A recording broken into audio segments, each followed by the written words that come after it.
Be the Best You podcast. The sole purpose of this podcast is to teach, inspire, and motivate everyone to be the best versions of themselves. What's up, everyone? It's your man LD Larry Dawson, and we're back for another episode of the Be the Best You podcast. Man, if you are watching or listening today, please make sure you take the time to like, share, subscribe, leave us a comment. Maybe you tell us something you'd like for us to touch on. Maybe a certain type of guest you'd have like to hear come on. Just give us some feedback, man, because we work with you guys and we like to get feedback from you guys. We like to talk about, hot button topics and stuff that other people don't like to address. But today we're going to dial it back and we're going to dial it in. I got my main man Doug on here. What's up, Doug? I'm doing good. How are you? Good, man. So, I'm going to let you introduce yourself, tell them who you are, what you have going on, a little bit about yourself. All right. Well, first of all, thank you for allowing me to be here today. Very excited about being on your podcast. Watch it. You're doing a great job with it, so I'm very happy to be here. So as you said, my name is Doug. Last name is Wilson. A little bit about myself. I am a native New Yorker. I was born in New York back in the late 70s, giving my age there a little bit. And grew up in New York and really enjoyed my time there. And I come from an immigrant family. My mom was born in Panama. My dad is from Jamaica. And so during the height of the recession in the 90s, my mom and dad decided they wanted to move down to South Carolina. So I went to high school in a small town named Camden, called Camden, and went to the University of South Carolina, graduated in 2001, moved to Charlotte back then. Been here for approximately 20 plus years now. Just kind of fast forwarding, what I do is I am a lobbyist, and I know lobbying gets a bad rap, but that's what I do for a living. I started my company, Alexander Wilson Consulting, AWC for short, back in 2019. And the purpose of that company is public affairs, lobbying, and also IT consulting. So that's what I do. I've been doing it now for 4 years. Really enjoy it, and hopefully I can keep it going for another 10, 15 years, if not for it. Yeah, man, I'm super proud of you and thankful to be your friend. Two things I want to touch on real quick about stuff you just brought up is, you're a political consultant as well. Yes. And during the last several elections, your candidates have done amazingly well. Yes, they have.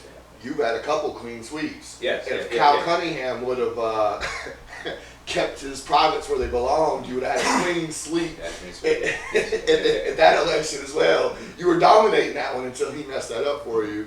But you put a lot of cool people in office. Yeah. You put some young people in office, some minorities in office, and it's just awesome that you're killing it like that. Yeah. I remember when you invited me to speak at your launch party, and I didn't take it as like, okay, you're going to go there and you're going to give a motivational speech when you asked me to do that. I actually thought about it a little bit different, and I'm really glad that I did, because it was the last time I got to see your dad in person. Yes. So I thought about you, I thought about your company, I thought about your family being there, I thought about all of our talks when you were working for the Democratic Party, and I kept encouraging you that you should open your own business. Yeah. And I thought about it, and I was like, I'm going to go there, and I'm not going to speak about like motivation or work or any stuff like that. I'm going to go there, and I'm going to speak about what it is to be a good man, because that's what I think about when I think about you. Yeah. So I wrote, a quick 5-minute speech, but about what it is to be a good man. And in that speech, I said that if I had a son, that I wish that he would turn out like you. Or if I was a father, I wish my son turned out like you. Or if my daughter married a man, I hope it's a man like you.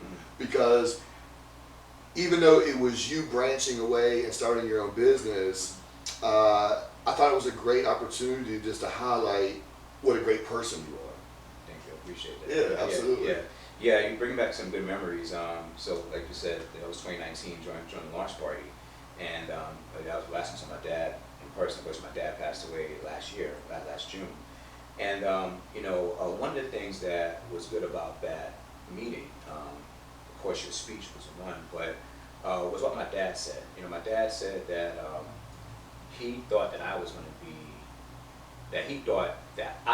believed that he was going to be upset that I had left my job, because he comes from that generation where you have to work 30 years and you get a pension at the end, and you live off of that for the rest of your life. Yeah. And what I think what my father realized is that, yeah, he did that, but look what happened, the consequence,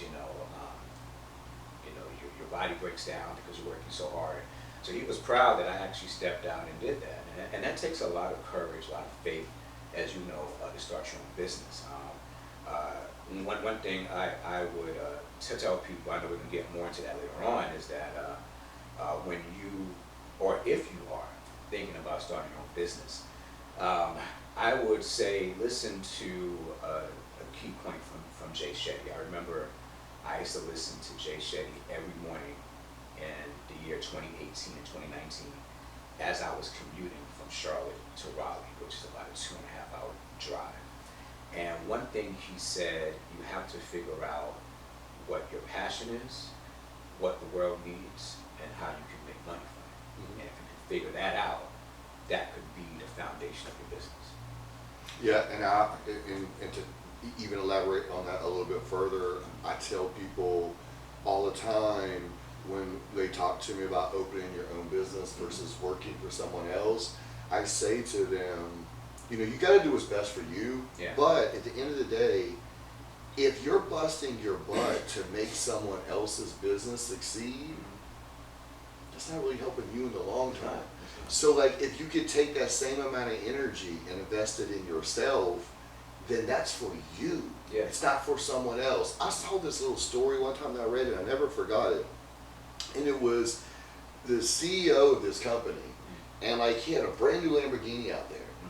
And you already know what I'm going to. So the employee walked up to him and was like, man, that's a really nice new car you have. And he was like, yeah, man. He was like, the CEO looked at the employee and was like, man, if you come to work every single day this year and bust your butt and meet all your numbers and kick butt and dominate, I'll be able to buy a new one of these. Not you'll be able to buy a new one, I'll be able to buy it. So like, that stuck in my mind, like, the hell am I gonna be out here busting my ass for someone else to buy a brand new Lamborghini? Yeah. If I'm gonna put the time and effort, I want me to be buying a Lamborghini. Right. And one thing that I always say to folks, and I know you say this too, is that we're not in any way, shape, or form saying that having a job is bad. No. I'm working 9 to 5 is bad. No. What we're saying is that if you feel you can do better than what you're doing in your job, follow what your passion is. Yes. And one thing I used to do when I was working for the party and making that trip, I would pay attention to the faces of individuals driving alongside of me up 85 North. And it was early in the morning, 6, 7 o'clock in the morning. You would never see, I never saw one smile on anybody's face driving, Nobody on 85 or 77 is happy. Smile, of course, you got things on the road, you got traffic, but I've always believed that in those folks' minds that was taking that trip, they did not like what they were doing. Yeah. They knew they had to do what they had to do to pay the bills, make ends meet. But were they really enjoying that fulfillment that they were looking for in their lives? No. And I don't think they were. All right, before we dive into questions, these are some really good points. 2 quick things I want to touch on with that. The first is that, I tell people, I don't know what your salary is, and that's none of my business. But if your salary is $50,000, $100,000, $150,000, if you're planning on leaving your job in the corporate world or whatever field you're in to start your own business, that should be the benchmark. So if you say to yourself, I'm making $100,000 per year to leave the corporate world and have my own business, my business needs to make a minimum of $100,000. Now you can make $400,000, it's fine, but the minimum you should allow yourself to make is $100,000 because that's what you make in corporate world. Yeah. So I tell people that that's a benchmark that they should set, and everybody's salary is different. Someone might be 65, someone might be 82. You don't know, but that's what the benchmark should be of like the lowest number you should allow yourself to make. And also that you should have 1 year worth of bill money saved up before you do. Because you never know, like things could be slow at first. There's always hiccups and setbacks that you're not planning for and stuff like that. So to be smart and understand that. And also what you said about people not being happy and people looking like they're miserable. I preach, I do a lot of mentoring, and I was just telling the kids next door this yesterday, that be careful, you don't go to college, rack up a bunch of debt, get a credit card, rack up a bunch of debt, buy a car. You've already started the cycle in life of being in debt, because now you have school debt, you have credit card debt, you have housing debt, you have car debt. Then you just have to take whatever job is available. So you might hate the job, like at people's faces you saw, they're driving to work just to pay the bills, just to pay the school back, just to pay the credit card back, just to pay for the car, just to pay for these things. And they don't necessarily even want these things. Yeah. But they put themselves in that hole. Yeah, so you touched on a point about having to basically replace your income before you launch your business. That is true. I would say that also depends on what you do for a living. Let's say you are working in retail and you may be getting paid minimum wage. And let's say your dream is to become a barber.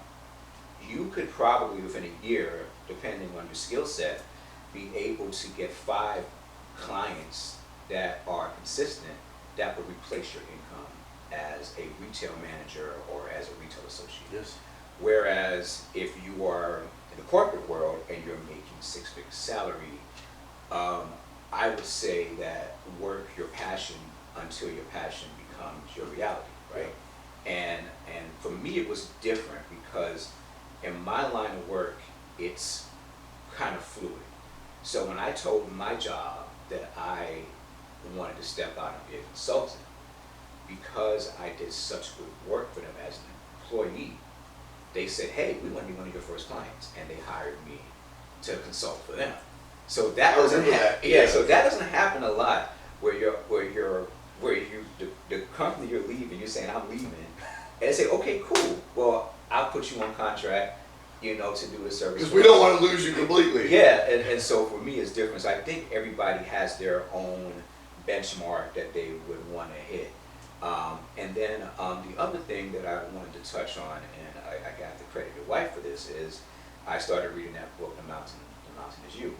And in it, it talks about how your life is viewed based on your outcomes and not your intentions.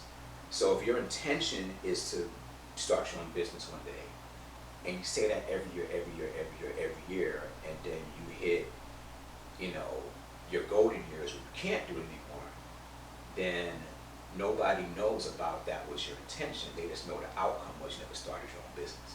Exactly.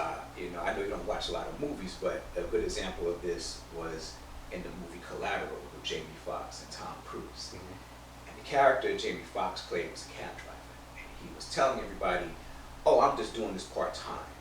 I have this new business I'm starting. It's called Island Limos, where I'm going to start my own limousine company, chauffeur company." And so Tom Cruise gets in his cab, and he tells Tom Cruise the story. And Tom Cruise said, "Well, okay, how long have you been driving a cab?" He said, "I've been driving 13 years. Tom Cruise like, "That's a long time to be driving a cab. Think about you want to start your own business." So you see, Tom Cruise was basing Jamie Foxx's character based on his intentions, but not his outcomes. Yeah. So that's one of my advice to folks when starting a business. Yeah. All right, so let's dive into some of these questions, man. Sure. Yeah. So tell us what it's like running your own business. Well, I got to tell you, running your own business is rewarding, but it's also challenging. It's a constant grind. I think people look at business owners and sometimes see the glory and the glitz, but don't understand what it takes to do it. Every day is a hustle, every day is a grind. Yes, you have your freedoms. Yes, you can do stuff that you probably can't do if you're working for somebody, but it is challenging. One thing that you have to have as a business owner is, one, you have to have the passion to do it. Yep. And then two, you have to have the right mindset. And what I mean by that is, I'm not trying to say that if you can't run your own business, you're not strong-minded. You have to be able to get yourself in a place where you can accept the reality that's in front of you. What I mean by that is there are going to be times when your business has a slowdown. And you should not use that time to say to yourself, I suck, I'm done, I'm going to end it. One thing that I'm reading in this book called Conscious Capitalism, it talks about when your business hits that point, you have to ask yourself, what is the purpose of your business existing? Is it existing to make money, or is it existing to leave a legacy or a mark on the world? And I said that to say, because when you're running your business, there's going to come a time when that happens. Oh yeah. So again, it's rewarding to do. You are able to highlight the skills that you have more in your own business as you would working for a company or working for someone else. So that's what it's like. It's a constant hustle every day. And when I mean hustle, I'm not saying like you out here, No, you are hustling. Yeah, you are hustling, yeah, man. I mean, it's just like, it's a legal form of hustling. Yeah, like today I had to get something done for one of my clients, and it required me getting a little dressed up and driving in traffic and going to Uptown to try to handle it. But it's stuff like that you have to do, because if you don't do that, if you don't work, you will not get paid. Whereas when you're working for on a job, yeah, you're guaranteed that check, no matter how crappy you were that month, or no matter how good you were that month, or if you were sick, you're gonna get that check. Yeah. For folks like you and I and other business owners, if we are crappy, the client's gonna talk trash to you and may not want to pay you. If you're sick, you're missing out on business. So there are those pros and cons with it, but I think that the pros outweigh the cons. Yeah, it's funny that was your answer. I didn't know what your answer was going to be, but yesterday I was hired to give a speech to a bunch of business owners and entrepreneurs, and Vina was there filming me, and like we literally talked about some of this stuff, and I was telling the people you have to succeed no matter what. It was the end of the speech, and I was telling them that we get lazy. Yeah. I'm not saying me, because I will run myself into the damn ground, but like the majority of people have tendencies to relax and get lazy and get caught up in like social media, politics, TV, drinking, party, whatever it is people do to get sidetracked from focusing on business. And they tend to have like, okay, well, these are the 3 things I do to generate business. And then when business gets slack, they're like panicking, like thinking about folding ship or stuff like that. And I was saying to them, no, stop being distracted by worldly stuff. You decide to open your own business. When you decide to open your own business, it takes work. So here's the 2 catches to that. One, most businesses fail within the first 3 years because people expect overnight success, and when it doesn't happen, they tend to fold tent. But what you have to realize is when you start your own business, you have to build it like a home so it doesn't collapse. You have to take your time. You have to put a nice solid cement foundation down.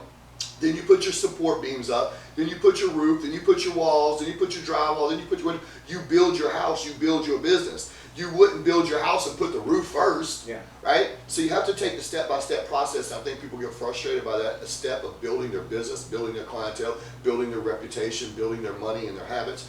And then the second part is, when I go back to saying what I was saying about the people that fall into the habits of getting caught up in worldly ways and distracted, and they only generate business these 3 ways, I told people you gotta stop that. That is the worst thing, and that will make you fail. Something my uncle told me, which is also entrepreneur business owner when I was younger, that always stuck with me is advertising is the key to everything.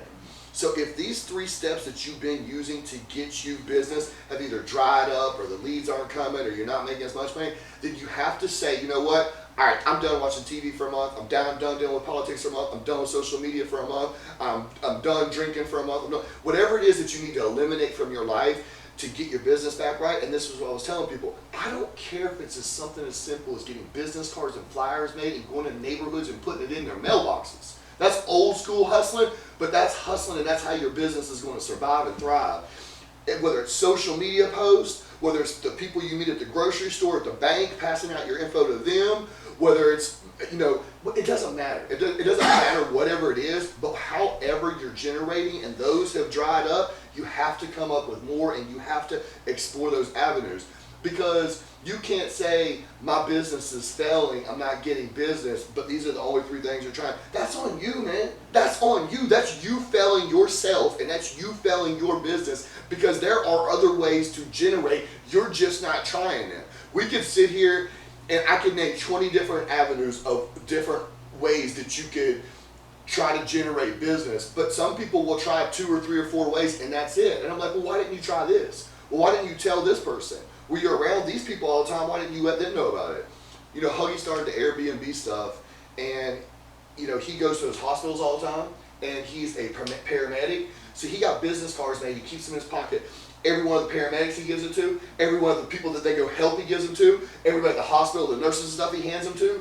So he's literally walking around promoting his business to all these nurses that travel, to all these doctors that travel, to all these paramedics that travel, to all these, you know, people that are sick, and they all have his card now, and they're all renting from him.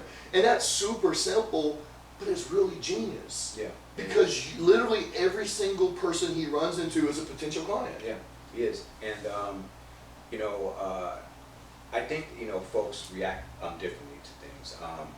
If you are in a situation where your business is slowing down, or the revenue is not coming in as it did once, you know, when you first started, the way you react to it is the key. I'm not going to say that you're not going to feel moments of panic, despair, or even doubt, but it's how you react to those. Are you going to say, like I said earlier, are you going to close up the business and try to get a job? Or are you going to find ways, again, going back to that book, Conscious Capitalism, where they talk about how are you going to think outside the box to get out of that situation? And so, like, I think one thing that's key is networking and nurturing your relationships. I mean, I'm even preaching to myself now, because sometimes I don't realize how many people you know. And because we live in a social media driven society, that keeping in contact with people, you think you're doing that because you're looking at the social media feed, or you liking your stuff. But is that really nurturing those relationships that you can use, like you said, what Huggy's doing, to gain more business and gain more clientele. Also, you got to look at the tools that we have available now. I learned the other day. I actually met somebody, a potential client or whatever, on LinkedIn. He just hit me up, and you know, we had a virtual meeting. We spoke about how we can, you know, help each other out. He told me the way he found me was this software. I think it was called Tripwire or something like that, where you can put in there, like for you, like say motivational speaking. You can put in there, I do motivational speaking, I do this and that, and the algorithm will then blast it through your LinkedIn profile. And will get to people who actually express interest in that. Gotcha. And so that's another good way that you can do that too. So again, this goes back to what we were saying, right? Is that not every day is going to be, you know, kind of thinking about your Rocky poster in the garage. It's going to be sunshine and rainbows, right? Yeah. You're going to have there's not one business in this world that hasn't had a bad month or a bad year. It's just a matter of how you respond to that. Like Bed Bath & Beyond just went out of business. And one thing that I read that the CEO said was they didn't think, and I'm just paraphrasing, not putting words in his mouth, just paraphrasing here. One thing he said, that they didn't think outside the box when 2 things happened. COVID happened, and when Amazon started taking over the market. What hurt them was Amazon, Target, Walmart, these stores maximized on online selling, and they were able to sell what was inside their store at a cheaper price online. Bed Bath & Beyond didn't do that. They said, "Kyle, you know what, we got this." And now they're suffering. They're suffering. Yeah, same thing. Pier 1 Imports. Yeah. Exact same thing. Exact same thing. So you know, you got to look at those as examples. They were going for a bad time. They didn't think outside the box. If you're going for a rough time in your business, you got to think outside the box and say to yourself, how can I overcome this hurdle I'm currently in? Yeah. I love sports, man. Yeah. But over the last couple of years, I haven't really watched much sports. Like my Celtics are in the Eastern Conference Finals. I haven't watched a single basketball game in the playoffs. That's back in the day. I would have watched all those games. And they lost last night. I know. Yeah. Thank you for rubbing that. Thank you for rubbing that in. Appreciate that. But you know, like my point of saying that is, so I'm running 3 businesses. I own 3 businesses. Not only do I own 3 businesses, but I also do motivational speaking. I also do a podcast. I'm also a father. I'm also a husband.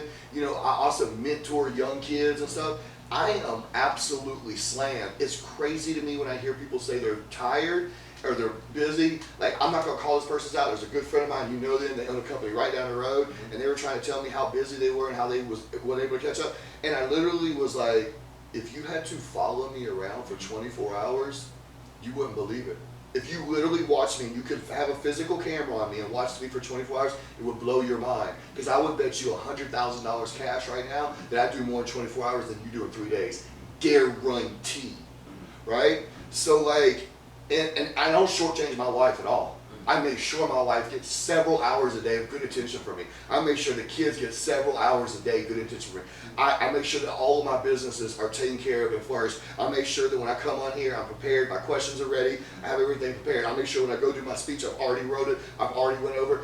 I don't play around. I don't play around. I just don't. I don't believe in playing around. I don't believe that you can be successful in the best version of yourself playing around. It actually really gets under my skin, and I'm very passionate about it. I don't like laziness. I don't like people that aren't prepared. I don't like when people wait to the last minute to do stuff. I'm not with it, man. Yeah. And I can't stand when people complain about being tired or they're wore out or stuff. Because literally in my head, I'm thinking, I do more in a week than you do in a month. How dare you come around me talking about you're tired or you can't do this? Get out of my face. Well, I think too is that everybody has a different level of business, right? So if someone has a job, they're raising a family, and let's say they have to go to work every day and they're an hour in traffic and an hour back, whatever, they may say, man, I'm so busy because I got this going on, and that's the level at what they can withstand. Whereas with you, you know, your level of busyness is a little bit higher, and you can withstand that more than what, say, other people do. So I look at it like everybody's different. Everybody has a level of busyness, and what we may think is not busy, to them it's like, yo, I got a lot of stuff going on. Because it's also about where they are in their life, right? I mean, you know, you were just saying that, you know, follow me around, you know, you see how busy you're at a different point in your life where you've been able to master how to manage multiple projects. A lot of people are just not there yet. So I think that the advice I can give to folks too on that is allow yourself to do the most you can do at that point in time, because if you overwhelm yourself, then a lot of stuff is not going to get done. And that's the key, yeah.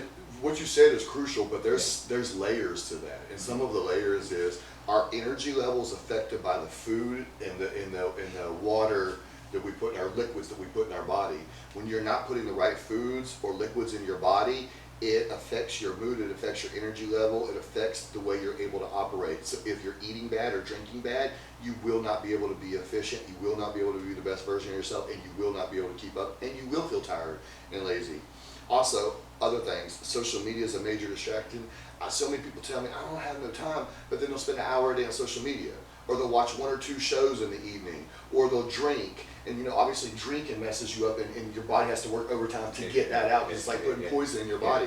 So if someone came to me, I knew they weren't a drinker, I knew that they ate well, you know, I knew that they took care of themselves, I knew that they was doing all these things, and they started telling me that, then I would be like, all right, well, what's going on, man? Let's get to the bottom of this. But when I know people aren't eating right, when I know people aren't prioritizing the things that are important, when they're playing around social media, or you know, they take naps throughout the day, or they're doing certain things, I say to myself, no, you're the issue.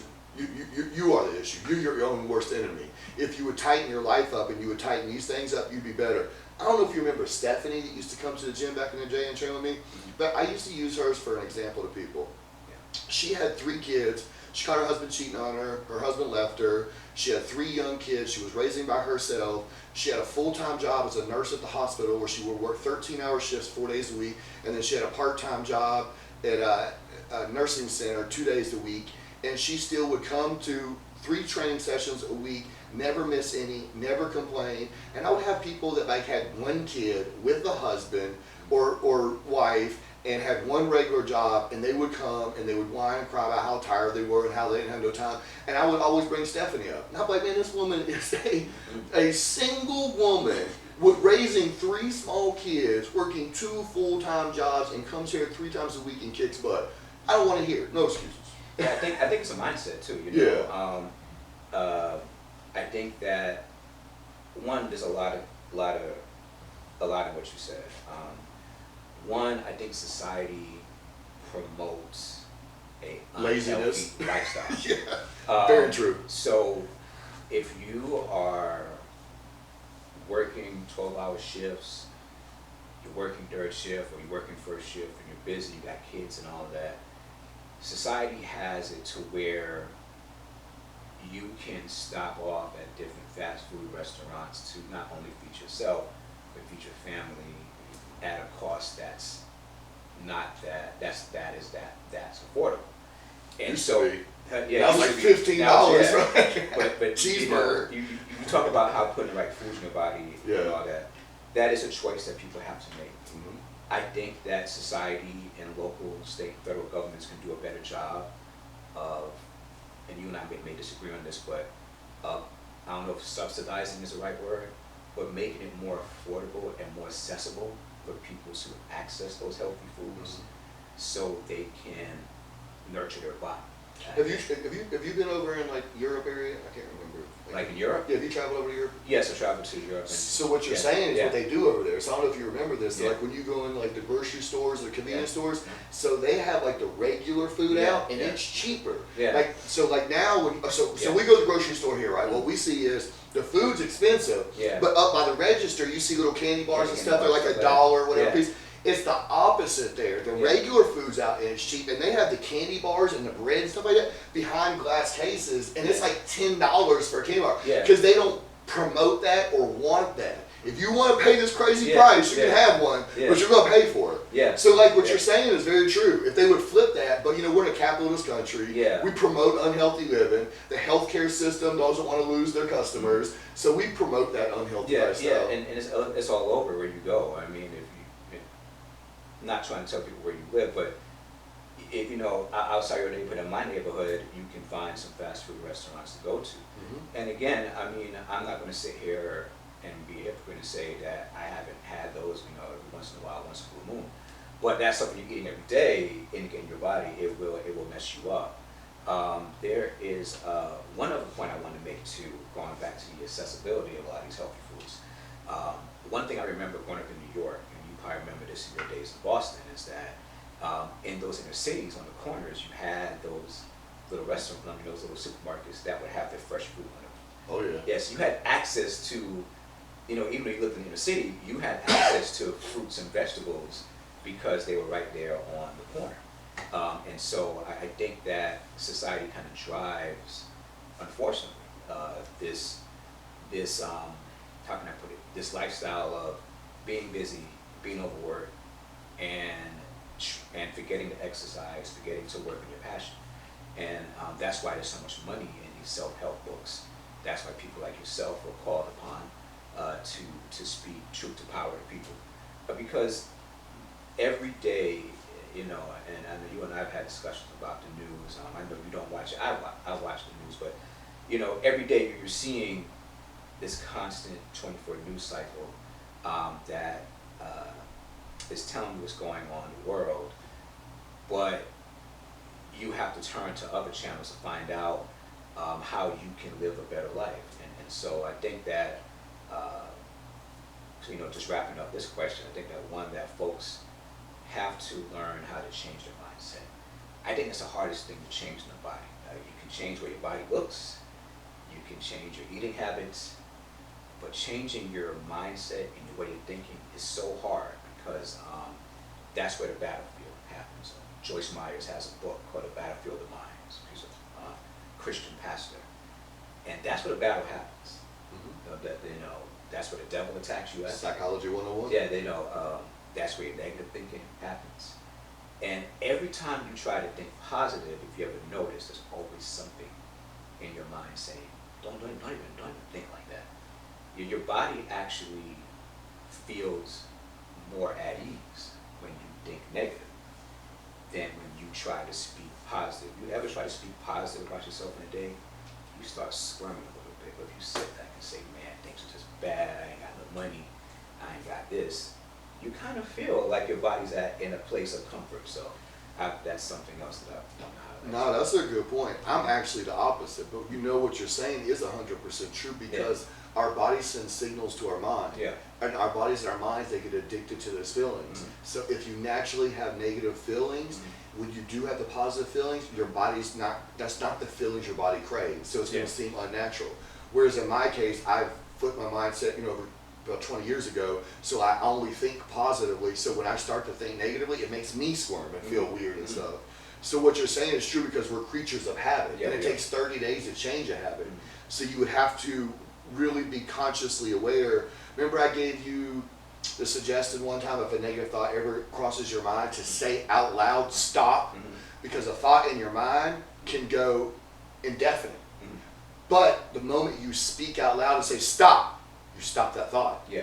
So that would be part of the process if you want to change from one to the other, to stop yourself and then to start thinking opposite, because after you do that for 30 days, your mind and your body will start to crave those thoughts instead of the other thoughts. But unfortunately, like between the news cycle and social media and your coworkers and your friends, and we live in a victim mindset society and everyone's bitching and complaining, and you could put a video of someone fighting up and a video of a motivational speech up, and the video of the fighting might get 7 million views, the video of the motivational speech might get 7,000 views, because that's the type of mindset we have and we're addicted to it. So when you feed negative, you are addicted and fiend for negative. When you feed positive, you become addicted and start feeding for positive. Like I've noticed you with the book reading lately, how it has become a new habit of yours. So now you're addicted to improving in these self-help books and opening your mind and learning more and growing your business and growing your relationship.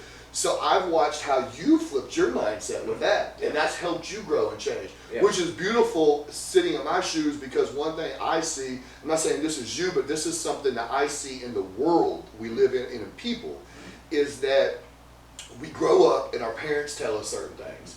Our teachers tell us certain things. The politicians tell us certain things. The news tells us certain things. Now social media tells us certain things. Our coworkers, our friends, our neighbors, the colleges, we become indoctrinated to think a certain way because of what we've been taught and told. A lot of us don't understand that our thoughts and our opinions aren't even our real thoughts or our real opinions. They're opinions and thoughts that have been taught to us, and we have become brainwashed to a certain extent. When people become enlightened and understand, who am I? Why am I here?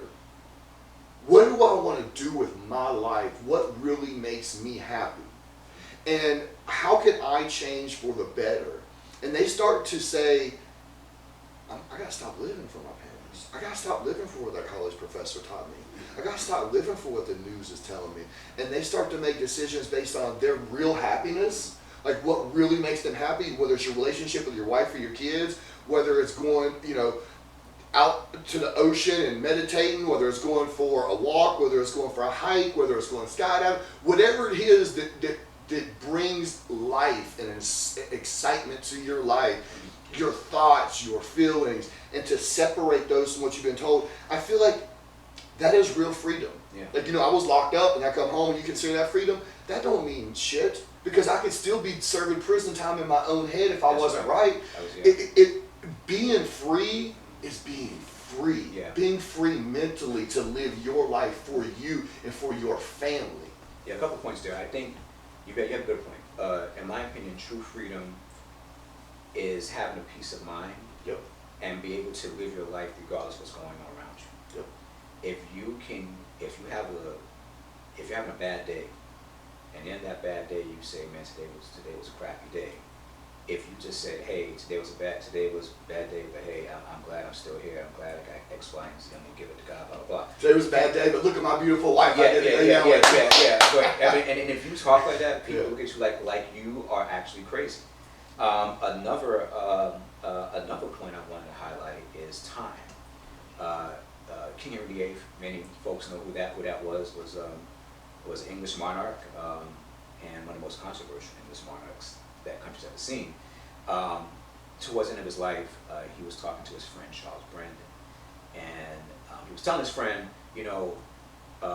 what is the most valuable thing you can have in life? His friend said, well, you can have riches. He's like, no, because you can always get that. He said, well, you can have, and I'm kind of paraphrasing the conversation, you can have houses. He said, no, because houses can always be rebuilt.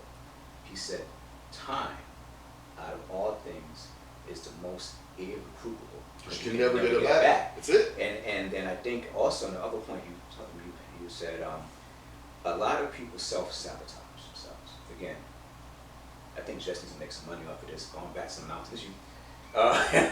There's a part in the book where it gives you examples of self-sabotage. And there's one part that stuck out to me that I think affects everybody that's going to be listening to this podcast, either on Spotify or watching on YouTube, is social media. So one of the examples they gave of self-sabotage is you go on social media and you look at everybody on there and you see everybody's doing great. You see your homegirl or your homeboy, all of a sudden they just banking in your business and they're like, yeah, look at me, life is good.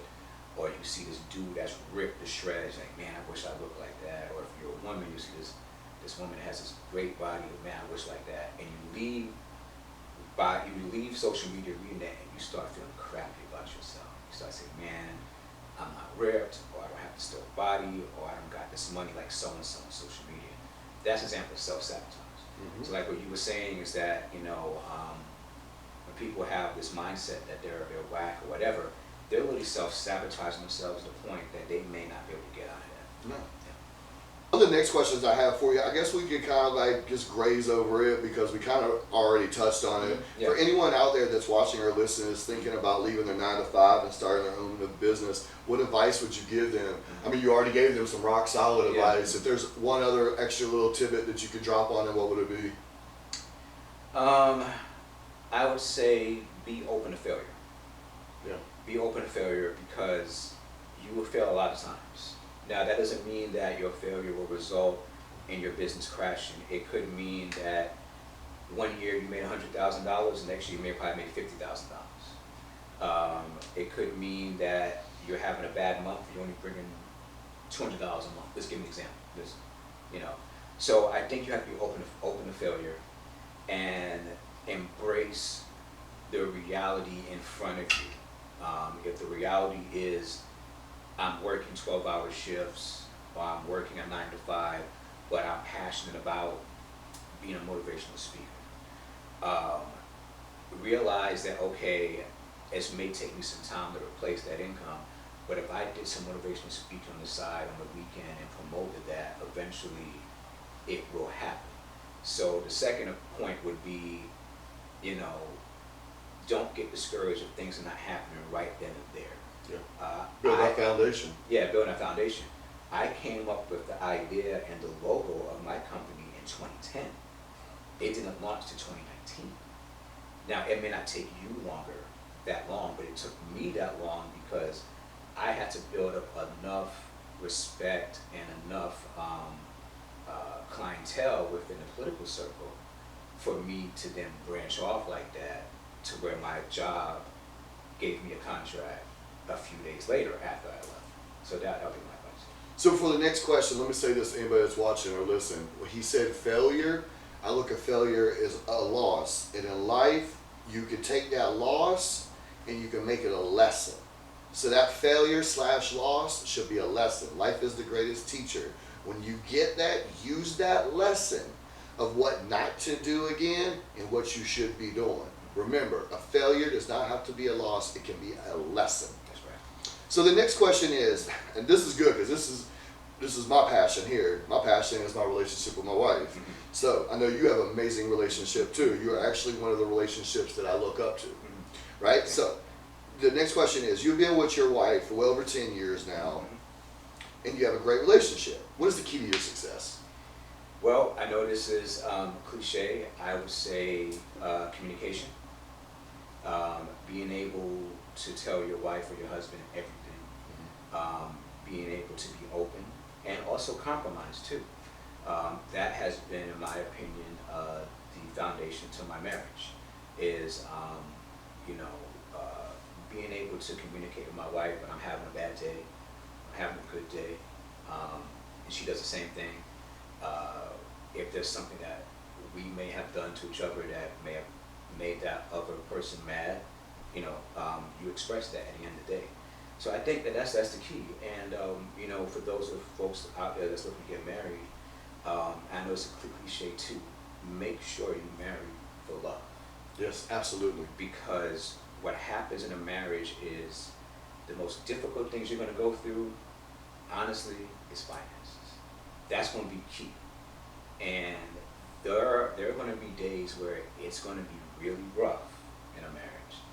And if your marriage is just built for the physical aspect, then the chances of it surviving a chaotic time will be difficult. If your marriage is based on love, then you're going to be able to make it through those hard times. My wife and I have had a lot of hard times together. But because of our love, we're able to make it through together. Yeah, you guys have a great relationship, man. I'm going to keep mine really short. The one piece of advice I would give to anyone out there is pride and ego is the downfall of men and relationships and women. Replace and let go of your pride and ego, and instead have love and compromise in your heart. That's right. If you can remove pride and ego and replace that with love and compromise, your chances of success will be tenfold. Yeah, never be in a competition with your spouse. No. Yeah. So the next part is to continue on that question and just a little bit further deeper in. Why do you think most relationships fail these days? Oh, that's a good question. Before you do, let me read you these stats I read. I read these stats. Okay. You know me, I'm a nerd. I'm always reading stats. Yeah. Check this out. 50% of all marriages, first marriages in America fail. 63% of all second marriages fail. And 79% of all third marriages fail. All right, now go. That's a good question. I think that it kind of goes back to what we said in the original question. I think it is a lack of communication. I think that I really can't blame society because this has been going on for centuries now. In my opinion, I think sometimes people. Well, those are American statistics I gave you because America has the highest divorce rate in the world. I think people at times, and I'm not trying to say everybody, just in general, don't understand what comes in a marriage. And I think a lot of times marriages fail because the other person feels that their spouse or their boyfriend or girlfriend is not paying enough attention to them, or maybe physically the chemistry is not there, so they try to go out and find somebody else that can provide them fulfillment in that area. And then I also think that when people are in relationships, if they have one bad month, instead of trying to repair it, that's it, I'm done. Just like a business. Yeah. Oh, I had a bad 6 months. I'm folding the Yeah. business. What? Yeah. The next 6 months might be amazing. Yeah, and then I have friends that are single, both men and women, and I hear their complaints too. And this is where I do think social media does play a role. I think there are unrealistic expectations of folks. People want perfect, and they want to give average. Yeah. How you gonna give me average, but you want perfect? Yeah. And then the last thing I'll say on that is make sure that you love yourself and you're comfortable with yourself. That's why I love you, man. Before you get into a relationship with somebody. I admire people that are single now and say, hey, I'm not in a relationship, I gotta get myself straight. That's good. That's honorable. That's honorable, because they know if they're not straight and they get into a relationship with somebody that's actually ready to settle down, they will end up hurting that person. Yeah. So yeah. Yeah, you can't pour from an empty cup. Yeah, yeah. Yeah, and I'm gonna tell you something really gets under my skin because I do coaching with people. Yeah. Is when people will come in and be like, they'll be single, like 40 years old, and they'll be like, well, this is just the way I am. If they don't like it, then I guess I just won't do it. I'm thinking to myself, you're single at 40 for a reason. Listen to your attitude. And you're saying, well, this is just the way I am. If they don't like it, you can't change that. You can't change that for the better because you didn't hear what I just said, love and compromise. If you care about someone and you want to be someone, you want to be in a relationship, it's give and take. It's not, well, this is exactly how I am and I'm not changing nothing. That's not going to work. That's one of the reasons you're single. Yeah, I think there's a difference between compromising on who you are as a person than trying to improve in areas that can make your potential relationships better.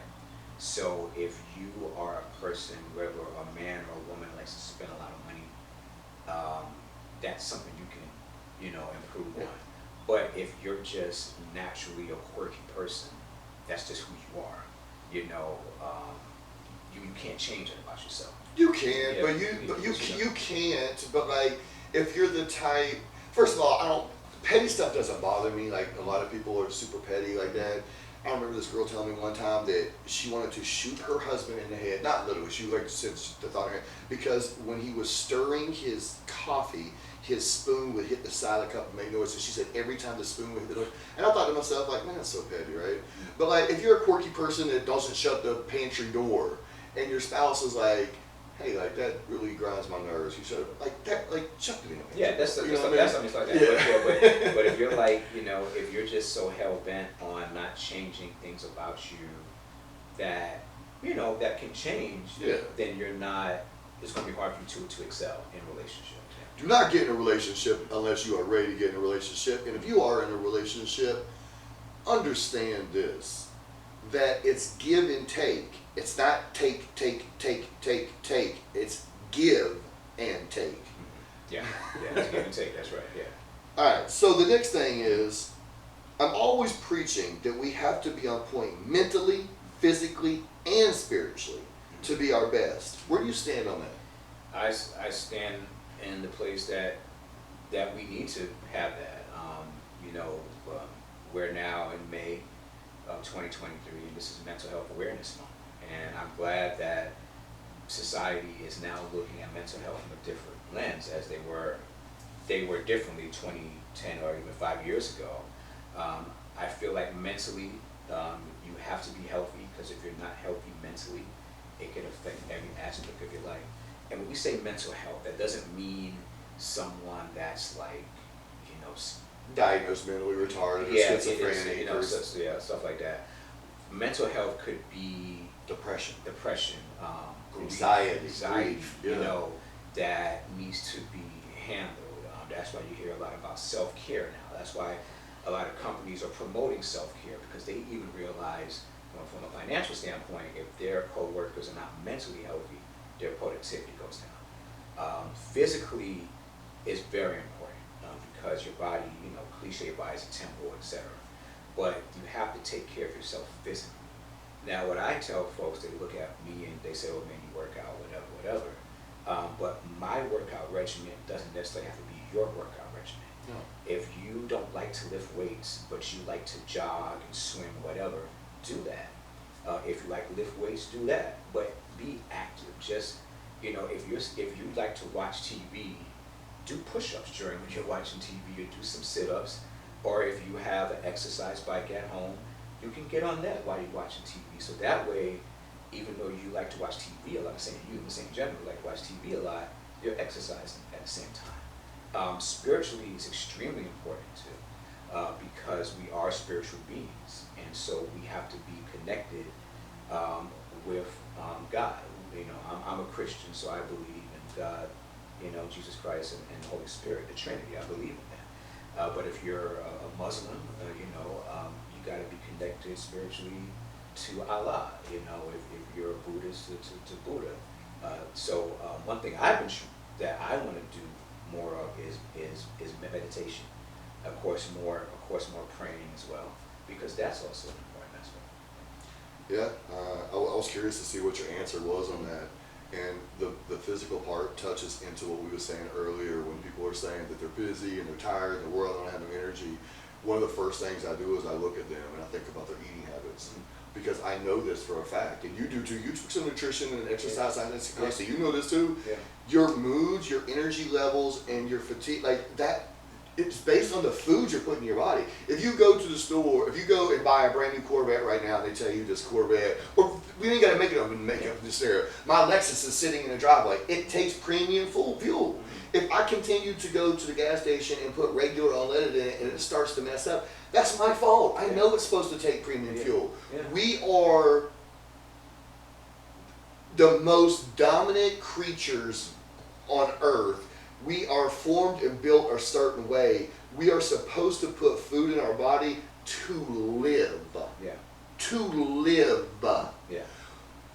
But we don't. We put food in our body because we're bored, because we're sad, because we're fake hungry, because we've created these hunger cravings by the stuff we're putting in our body, because sugar sends signals to your brain to make you think you're hungry, so you'll give it more sugar, because sugar is more addictive than heroin. And that's not my opinion, those are facts, you can look that up.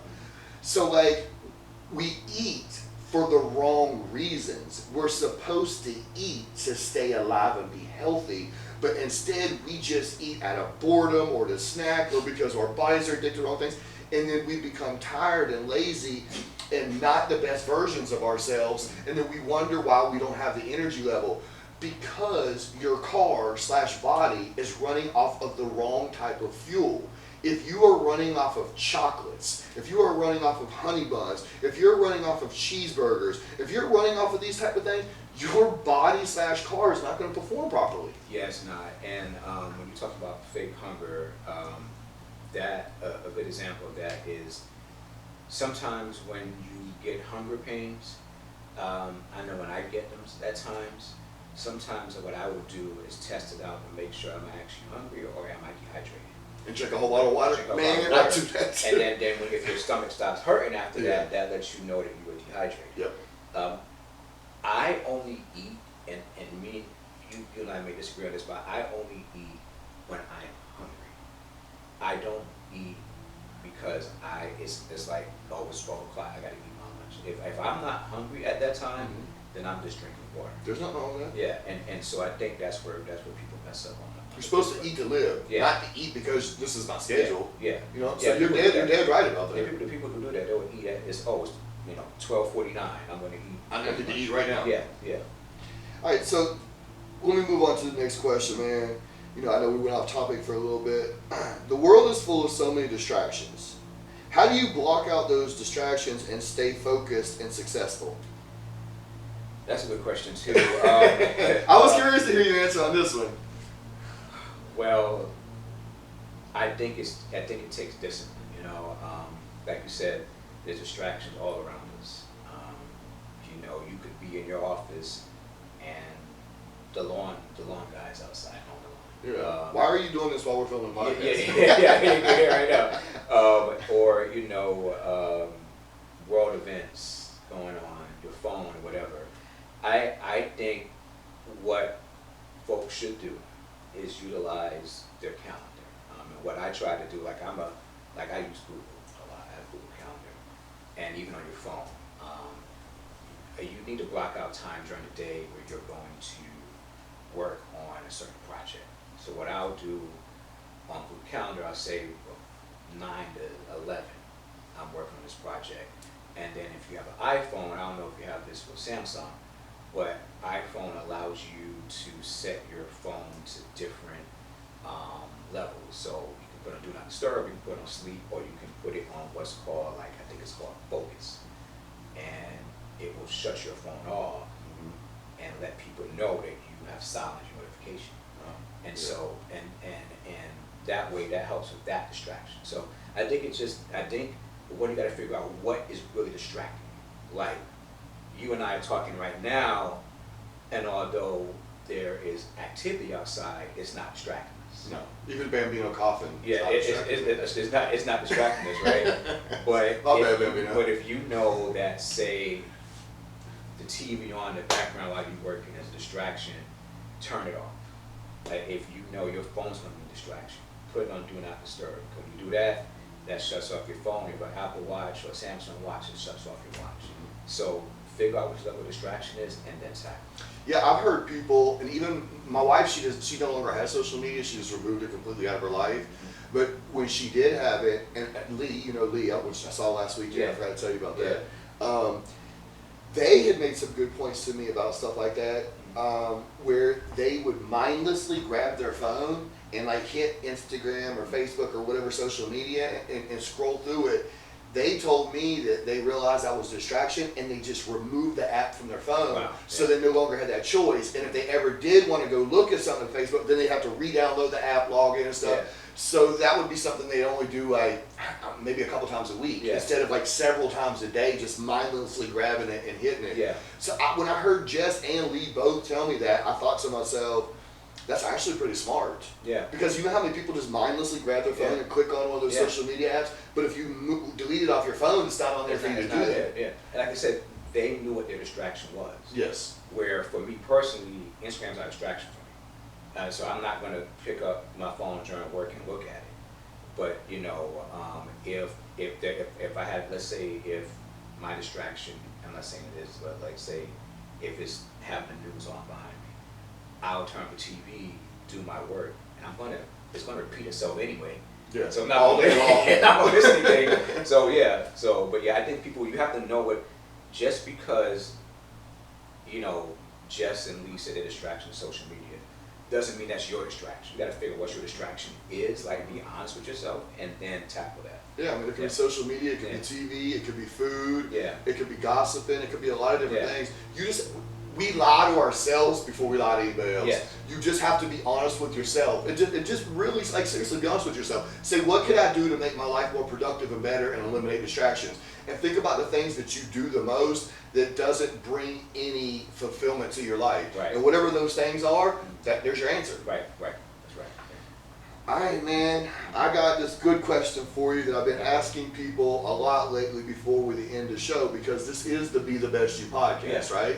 So people are tuning in. They want to hear good discussions and good topics, but they also want to be motivated and inspired. So give everybody listening or watching one piece of advice or motivation to take away. I would say that live every day the best that you can, and just realize that I'm bringing Tupac here. Tupac has a song called "Baby, Baby Don't Cry." Keep your head up. The world is hard. Never let up.